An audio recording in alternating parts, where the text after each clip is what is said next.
उसके बाद कश्यप बंधुओं की प्रवज्जा। और कश्यप बंधु में 3 बंधु थे कश्यप। कौन कौन थे? कौन कौन थे कश्यप बंधु? याद है? कश्यप बंधु जो अग्निहोत्री की पूजा करते थे, 3 थे ना, एक गया कश्यप, एक उरुवेल कश्यप और एक नदी कश्यप। यही नाम था, नदी कश्यप, इनके नाम से जाने गए। तो उरुवेल के 500 शिष्य थे, वाले जो भाई था उसका जो है 300 शिष्य थे, और सबसे छोटे वाले के 200 शिष्य थे। तो वो लोग नदी के नीचे अपना समाधि लगाए हुए थे, और जब बड़ा वाला यानी उरुवेल कश्यप भगवान बुद्ध की दीक्षा ग्रहण करते हैं तो उसके बाद दोनों भाई भी अपने सारे अनुयायियों के साथ में दीक्षा ले लेते हैं। और उसके बाद हम लोगों ने पढ़ा था सारीपुत्र और मुगलायन, जो कि ब्राह्मण जाति के थे, और दोनों लोगों ने भगवान बुद्ध की दीक्षा ली। और उसके साथ ही साथ जो उनके जो गुरु थे, मतलब जिनके आश्रम में वो लोग रहते थे, संजय, और उनके साथ में 250 लोगों ने, अन्य लोगों ने जो है धम्म ली। अब आज हम लोग पढ़ेंगे बिंबिसार की धम्म दीक्षा। राजगृह मगध बिंबिसार की राजधानी था। राजगृह जो है राजगृह मगध राज श्रेणिक बिंबिसार की राजधानी थी। तो बिंबिसार है राजगृह। इतनी बड़ी संख्या के दीक्षित होने का समाचार एक जबान पर तथागत की ही चर्चा थी कि इतने सारे जटिलों, वो लंबी लंबी जटाओं वाले जो थे, नदी के अंदर बैठ के तपस्या करते थे, बाहर करते थे। तो इस प्रकार बिंबिसार को तथागत के नगर आगमन का पता चला। राजा ने, बिंबिसार ने मन ही मन कहा, उन जटिलों के मत को बदल डालना कोई हंसी खेल नहीं है। निश्चय ही वह भगवान होंगे, पवित्र होंगे, सम्यक संबुद्ध होंगे, ज्ञान और आचरण से मार्गदाता होंगे, संसार के जानकार होंगे, प्राणियों के और मनुष्यों के शास्ता होंगे। वह निश्चय ही सत्य की शिक्षा दे रहे होंगे, इसको उन्होंने स्वयं समझा है। यह अवश्य ही ऐसा धम्मोपदेश दे रहे होंगे जो आदि में कल्याणकारक है, मध्य में कल्याणकारक है और अंत में कल्याणकारक है। वह श्रेष्ठ जीवन का उद्घोष कर रहे होंगे। ऐसे दिव्य पुरुष का दर्शन मुझे करना चाहिए। और इस तरीके से मगध के 12,000 ब्राह्मणों, तो फिर उनसे रहा नहीं गया, तो उन्होंने उरुवेल कश्यप से सीधे बात किया और कहा, हे उरुवेल वासी, तुम्हें इतना महान समझा जाता है, फिर तुमने क्या देखा कि जो अग्नि पूजा छोड़ दी? यह कैसे हुआ पाए? और झुक करके भगवान बुद्ध के चरणों में सिर रखकर उन्होंने कहा, तथागत मेरे शास्ता हैं और मैं उनका शिष्य हूँ।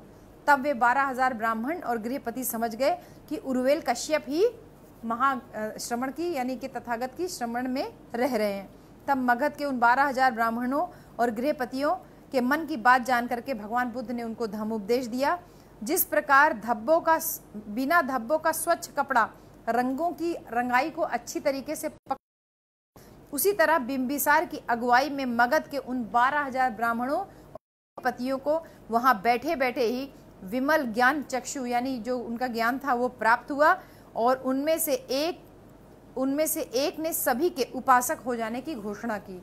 तो भगवान बुद्ध का ज्ञान 2 भागों में बटा हुआ, एक उपासक जैसे हम और आप लोग हैं, और एक जो परिव्राजक बन करके, यानी जो भिक्षु बन करके जीवन व्यतीत। तो उन सब ने घोषणा की कि आज से हम आपके उपासक हैं, तो आपके धम्म में हम लोग भी दीक्षित होना चाहते हैं। मगध राज श्रेणी बिंबिसार इस दृश्य का साक्षी होकर के, धम्म को समझ करके, धम्म की गहराई में जा करके और किसी भी प्रकार का संदेह वगैरह सब त्याग करके तथागत से बोले, भगवान, पहले के दिनों में जिस समय मैं राजकुमार था, उस समय मेरी 5 आकांक्षाएं थी, और वे पांचों की पांचों इच्छाएं जो थी मेरी, वो आज पूरी हो गई।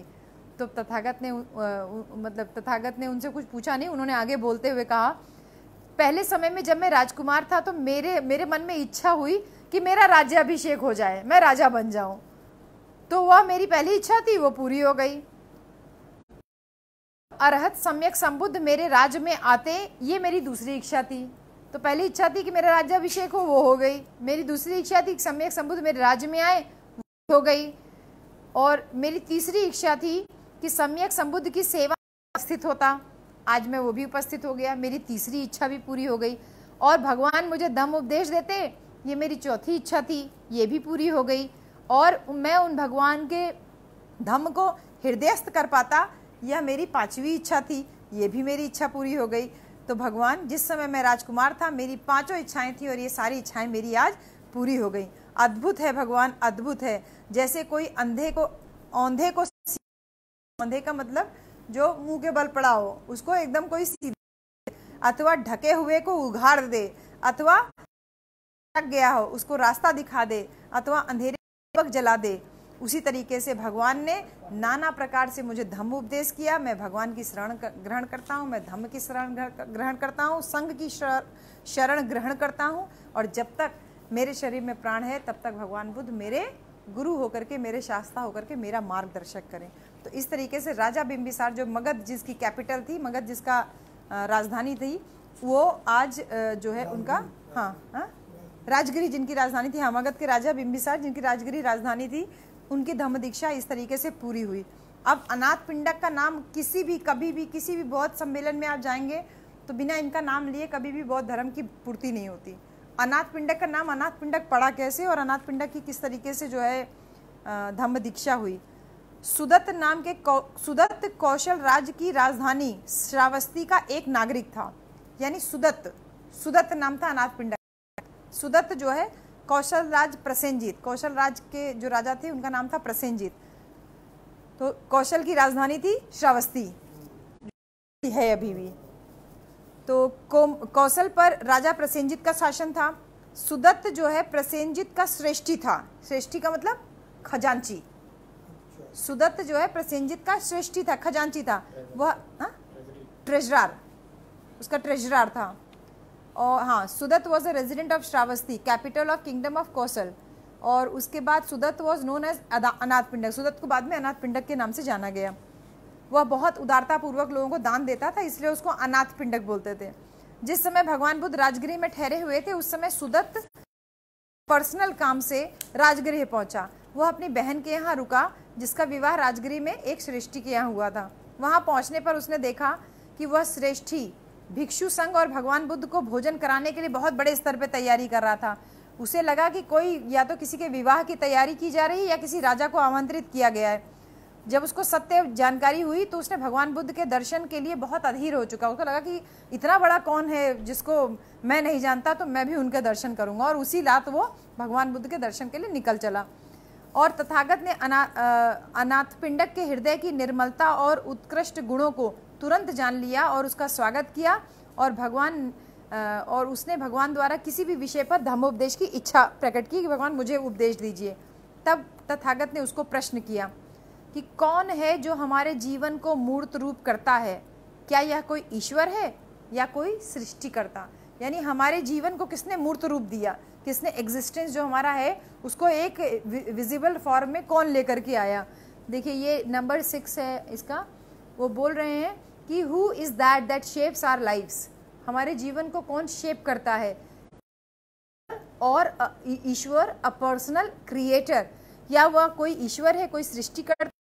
यदि ईश्वर निर्माण करता है तो सभी प्राणियों को मौन रह करके केवल उसकी इच्छा के हिसाब से चलना चाहिए, तब वे कुम्हार के हाथ से बने हुए बर्तनों के समान होंगे। यदि संसार ईश्वर ने बनाया तो उसमें दुख, विपत्ति, पाप जैसा कुछ नहीं होना चाहिए, क्योंकि दोनों पवित्र और अपवित्र कर्मों का कर्ता तो वही होगा। अगर ईश्वर ने सब कुछ बनाया, लोग कहते हैं ना ईश्वर ने सब कुछ बनाया, तो अगर ईश्वर ने सब कुछ बनाया तो ईश्वर पाप और पुण्य जो कुछ भी है वो दोनों ईश्वर ने बनाया ना। तो ऐसा तो नहीं हो सकता ईश्वर ने केवल अच्छा चीज बनाया, तो जो पाप हो रहे हैं वो भी तो ईश्वर इसका सृष्टिकर्ता माना जाएगा। और अगर नहीं तो उसके भिन्न कोई और कारण होगा और वही ईश्वर के स्व अस्तित्व वाला नहीं होगा। इसलिए तुम देखते हो कि ईश्वर के विचार का कोई बेसिस है ही नहीं, यानी जो लोग ईश्वर में मानते हैं उसका कोई आधार ही नहीं है। क्योंकि अगर ईश्वर है, कहते हैं ईश्वर सब देख रहा है तो इतना पाप क्यों हो रहा है, लोगों के जीवन में इतना कष्ट क्यों दे रहा है, वो सबके कष्ट को दूर कर देना चाहिए। तो इसलिए ईश्वर का कोई अस्तित्व नहीं, ये आधार बिल्कुल बेकार है। आगे ऐसा कहा जाता है कि जिसका अपना ही आधार नहीं है तो वह सृष्टि का रचना करने का कारण नहीं हो सकता। तो जिसका अपना ही कोई बेसिस नहीं है वो सृष्टि को कैसे बना सकता है? और हमारे चारों ओर की सभी वस्तुओं की उत्पत्ति कारण से ही होती है, जैसे बीज से पौधे की उत्पत्ति। कार्य कारण का सिद्धांत तथागत बुद्ध ने दिया, जिसको प्रतीच्य समुत्पाद पाली में बोलते हैं, प्रतीत्य समुत्पाद बोलते हैं हिंदी में।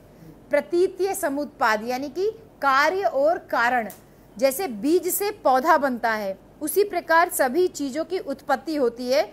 और तो फिर जिसका अपना अस्तित्व ही नहीं है, वो सभी चीजों की उत्पत्ति का कारण कैसे हो सकता है?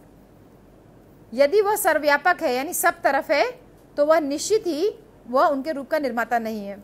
फिर यह कहा जाता है, ये अनाथ पिंडक को जो धर्म उपदेश दिया, ये बहुत इंपॉर्टेंट इसलिए भी है कि इसमें ईश्वर और आत्मा को खंडन भगवान बुद्ध ने एकदम स्पष्ट तौर पे किया है कि ईश्वर जैसा कुछ नहीं है, भगवान जैसा कुछ भी नहीं है। और फिर ये कहते हैं कि अगर तुम यह तर्क देते हो, यदि तुम यह तर्क, फिर भी ये कहा जाता है कि आत्मा से ही उत्पत्ति हुई है, और अगर आत्मा ही निर्माता है तो उसने सभी वस्तुओं को सुख देने वाला क्यों नहीं बनाया? और दुख और सुख की घटनाएं वास्तविक हैं, वे आत्मा की कृति कैसे हो सकती हैं? तो आत्मा ने बनाया तो आत्मा ने बुरी चीजें क्यों बनाई? सुख और दुख दोनों आत्मा का बनाया हुआ नहीं हो सकता। अगर तुम यह तर्क देते हो कि कहीं ना कहीं कोई सृष्टिकर्ता अवश्य है, जैसा लोग कहते हैं, हाँ मैं नास्तिक हूँ, ये हूँ, लेकिन मैं ये मानता हूँ कोई एक सुपर पावर है जिसने सब कुछ चीज़ों को बनाया, नेचर है, एक सुपर पावर है, तो वो बोलते हैं again if you adopt the argument there is no maker or fate in such as it is and there is no causation, what use would there be in shaping our lives and adjusting means to an end? वो कहते हैं अगर तुम यह तर्क देते हो कि कोई सृष्टिकर्ता कहीं ना कहीं है, न भाग्य है, ना कोई हेतु प्रत्यय, हेतु प्रत्यय मतलब कि कार्य और कारण है, तो फिर जीवन को सही रूप प्रदान करने का क्या लाभ होगा और साधनों का सही निष्कर्ष की दिशा में उपयोग करने का कोई प्रयोजन नहीं हो जाएगा। यानी कि कोई सृष्टिकर्ता अगर है तो सब काम वही करेगा ना, फिर आप और हम क्यों कोई काम करेंगे? भगवान ही सब काम कर लेगा ना। जब भगवान ने इंसान बनाया तो भगवान ही सारा काम कर दे, फिर हम और आप क्यों काम करते हैं? हम लोग क्यों बैठ के खाना बनाते हैं? हम लोग क्यों बैठ करके नौकरी करते हैं? क्यों हम लोग काम करते हैं? ना करें, वो भी काम ईश्वर कर देगा। भाई ईश्वर तो बहुत तेजी से काम किया ना उसने, तो उसको आगे काम भी कर देना चाहिए। तो वो ये बोल रहे हैं, इसलिए हमारा तर्क है कि जो भी चीजें अस्तित्व में हैं वे सब हेतु के बिना नहीं है। हेतु का मतलब है they are not without any cause, purpose, without any reason, बिना कारण के कोई भी चीज नहीं है। हम सब लोग यहाँ बैठे हैं तो उसका कारण है कि हम बुद्धा एंड हिज धम्मा का पाठ कर रहे हैं, तो कारण है ना हमारे पास बैठने। तो इतनी रात में तो सब लोग सो रहे होते खाना पीना खा करके। बिना कारण के कोई भी चीज नहीं है, और ना ही ईश्वर है, ना ही ब्रह्म है, ना ही आत्मा है, और ना ही बिना हेतु के चीजें निर्मित होती हैं। हमारे अपने कर्म हैं जो अच्छे और बुरे परिणामों को जन्म देते हैं। तो कर्म का सिद्धांत में तथागत बुद्ध ये कह रहे हैं कि आपके अगर अच्छे कर्म होंगे तो उसका परिणाम अच्छा होगा, आपके बुरे कर्म होंगे तो उसका परिणाम बुरा होगा। आप सुर्दी तंबाकू खाएंगे तो आपको मुंह का कैंसर हो जाएगा, और आप अच्छा फल खाएंगे तो आप बहुत दिन तक स्वस्थ रह जाएंगे। तो कुछ लोगों पे कहावत फिट भी बैठती है, कुछ लोगों पे कहावत फिट नहीं बैठती है, लेकिन इसका मतलब ये थोड़ी है कि फिर गलत काम करते रहेगी। वो कह रहे हैं अगर आप अच्छे काम करेंगे तो उसका परिणाम अच्छा होगा, और अगर आपने गलत काम किया तो उसका परिणाम निश्चित रूप से बुरा ही होगा, और आपको इसी जीवन में उसका परिणाम दिखाई भी दे जाएगा। उसके लिए आपको कोई दूसरा जन्म लेने की जरूरत नहीं है। वो कहते हैं तथागत सारा संसार प्रतीत्य समुत्पाद कार्य और कारण के नियम के अधीन है। भैया नौकरी क्यों कर रहे हैं? आप नौकरी क्यों कर रहे हैं? हम नौकरी क्यों कर रहे हैं? आप नौकरी क्यों कर रहे हैं? बताइए क्यों कर रहे हैं हम नौकरी? अपनी आजीविका कमाने के लिए तो हम नौकरी कर रहे हैं। हम खाना क्यों बनाते हैं? सबसे बड़ी बात है, हमें भूख लगती है इसलिए हम खाना बनाते हैं ना। अगर भूख ही ना लगे तो हम खाना क्यों बनाएंगे? सभी लोग निष्क्रिय हो जाएंगे ना। जब भूख ही नहीं लगेगी तो खाना नहीं बनेगा, खाना नहीं बनेगा तो खाना खरीद के भी नहीं आएगा, चावल दाल खरीद के नहीं आएगा, और जब खरीद के नहीं आएगा यानी हमको नौकरी करने की जरूरत नहीं, क्योंकि हमें कुछ खरीदने की जरूरत नहीं है। तो कार्य और कारण इसी को प्रतीत समुत्पाद बोलते हैं कि नियम है के अधीन, सारा संसार कार्य और कारण के अधीन है। इसलिए और जितने भी हेतु हैं वह अचैतसिक नहीं है। अचैतसिक का मतलब होता है, देखिए इसका इंग्लिश लिटरल है, the whole world is under the law of causation and the causes that act are not unmental. ठीक है, अनमेंटल वर्ड बोल रहे हैं। अचैतसिक, चित्त का मतलब होता है मन, चेतना, तो अचैतसिक का मतलब हो गया अनमेंटल। कोई भी अनमेंटल नहीं है, अचैतसिक नहीं है, यानी चित्त से ना ही जितने भी हेतु चैतसिक। जिस सोने से सोने का प्याला बनता है वह आदि से अंत तक सोने का ही रहता है।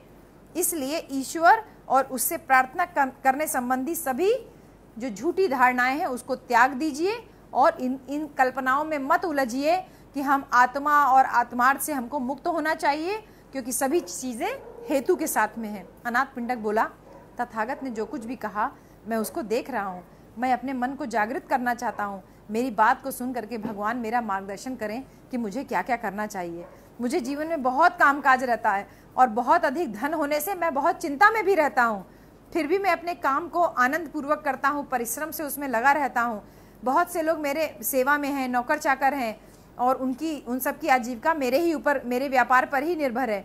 लेकिन अब मैंने सुना है आपके शिष्य प्रवज्ञा लेकर के यानी कि चीवर लेकर के सुख प्राप्त कर रहे हैं और संसार में व्याप्त जो अशांति है उसकी निंदा कर रहे हैं। तो वो कहते हैं कि तथागत ने अपने राज्य उत्तराधिकार को त्याग दिया है और मेरा मन भी लालायित है कि मैं भी वही करूं जो अच्छा है, मैं अपने साथियों का भला कर सकूं। मैं जानना चाहता हूं कि क्या मैं भी अपनी संपत्ति का त्याग कर दूं। कितनी बड़ी बात उसने पूछी, क्योंकि तथागत ने अपने राज्य का त्याग कर दिया था। तो वो कह रहे हैं कि मेरे पास बहुत पैसा है, तो क्या मैं भी अपना सारा पैसा दान कर दूं और आपकी तरह परिव्राजक बन जाऊं।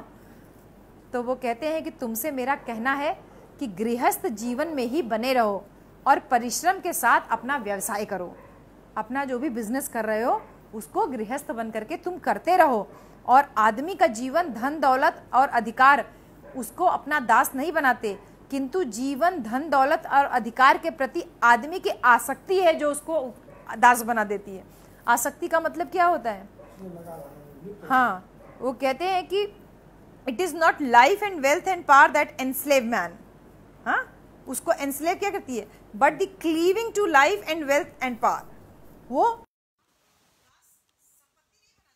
बहुत ज्यादा पैसे की चाहत आपको दास बनाती चली जाती है।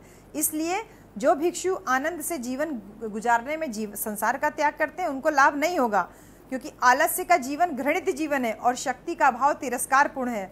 तथागत के धम्म में यह आवश्यक नहीं है कि आदमी बेघर हो जाए या संसार का त्याग कर दे। उसके लिए अंतः प्रेरणा होनी चाहिए। अंतः प्रेरणा का मतलब है कि आपके अंदर से एक इच्छा होनी चाहिए, चेतना होनी चाहिए। तथागत के धम्म में जो आवश्यक है वह है स्वभ्रांति, यानी आत्मा से स्वयं को मुक्त कर ले, हृदय को शुद्ध कर ले, सभी इच्छाओं का त्याग कर ले और श्रेष्ठ जीवन को व्यतीत कर ले। आदमी चाहे जो करे, चाहे वो संसार में शिल्पी रहे यानी कि बर्तन बनाने वाला हो या व्यापार करे या नौकरी करे या संसार का त्याग करके भिक्षु बन जाए, अपना जो भी काम आप करिए उसमें पूरी लगन के साथ उस काम को कीजिए, और नहीं तो उसके मन में शांति कभी भी कहीं भी नहीं रहेगी।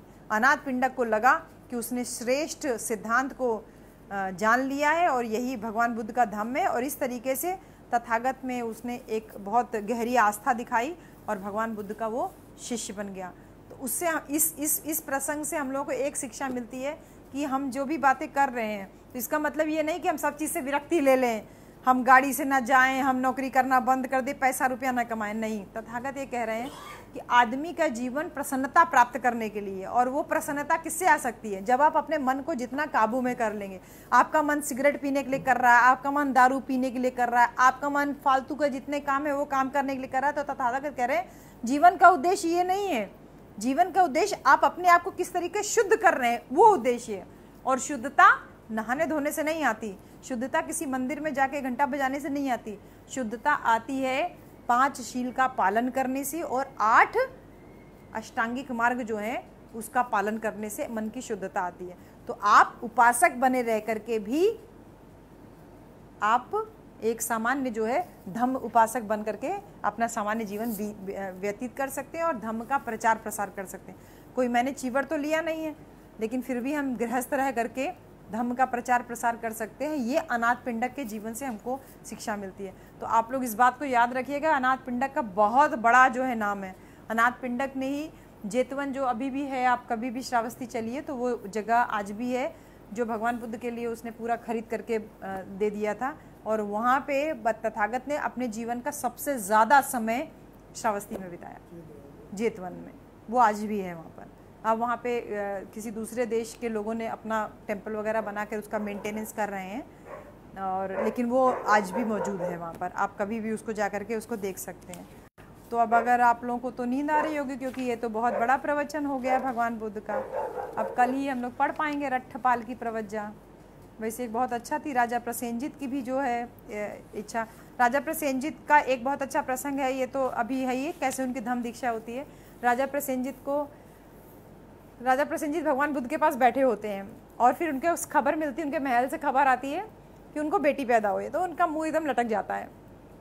तो तथागत पूछते हैं क्या हुआ, अभी तक तो तुम्हारा चेहरा बड़ा खुशनुमा था, अचानक से क्या? तो बोले कि मुझे पुत्री प्राप्त हुई। तो कह रहे अरे ये तो बहुत अच्छी बात है, पुत्री प्राप्ति हुई है। कह रहे नहीं, लोग तो कहते हैं कि पुत्री का होना अच्छा नहीं, बेटी का होना अच्छा नहीं।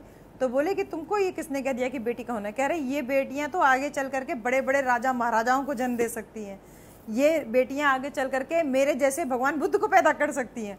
तो बेटियां हर मायने में महान होती हैं। तो ये उस बात का खंडन करती है कि लोग कहते हैं कि भगवान बुद्ध ने अपने धम्म में औरतों को जो दीक्षित नहीं किया, इसका मतलब है भगवान बुद्ध औरतों के खिलाफ थे। तो ऐसी बातें भगवान बुद्ध के जो खिलाफ जो इस तरीके से आरोप लोग लगाते हैं या बातों को जो कहते हैं कि बुद्ध ने जो है औरतों को दीक्षित नहीं किया, तो ये बिल्कुल गलत है। अभी आगे समय में हम लोग पढ़ेंगे किस तरीके से उन्होंने महिलाओं को प्रवज्जित किया, महिलाओं को भी दीक्षित किया उन्होंने। तो अब कल हम पढ़ेंगे प्रसेनजित और रट्ठपाल। रट्ठपाल वाला थोड़ा इंटरेस्टिंग एपिसोड है, वो आपको अच्छा लगेगा। लेकिन देखिए ये जो राजा बिंबिसार वाला जो था, जिस तरीके से जो तथागत तर्क देते हैं, भगवान बुद्ध का धर्म पूरी तरीके से तर्क पे आधारित है। तर्क पे अगर आप तर्क कर ले जाते हैं किसी से तो आपकी बात को कोई काट नहीं सकता, और आप तर्क नहीं करते हैं, कुतर्क करते हैं। जो मनुवादी लोग होते हैं वो आपसे कुतर्क कहते हैं, वो आत्मा परमात्मा में आपको ऐसा उलझा देते हैं, फिर आप उसी में उलझ के रह जाते हो। फिर आप यही अल्टीमेटली कहते हो कि भैया जो तू कह रहा है वही ठीक है, यही कह करके छुट्टी पा लेते हैं। ऐसा नहीं है, कुतर्क करने वालों से वैसे तो सावधान। भी भगवान बुद्ध आपको और हमारे लिए भी उपदेश देंगे कि ऐसे मूर्खों की संगति नहीं करनी चाहिए, उनके साथ वाद विवाद ही नहीं करना चाहिए। तो कल हम लोग और थोड़ा डिटेल में पढ़ेंगे। तो अब हम लोग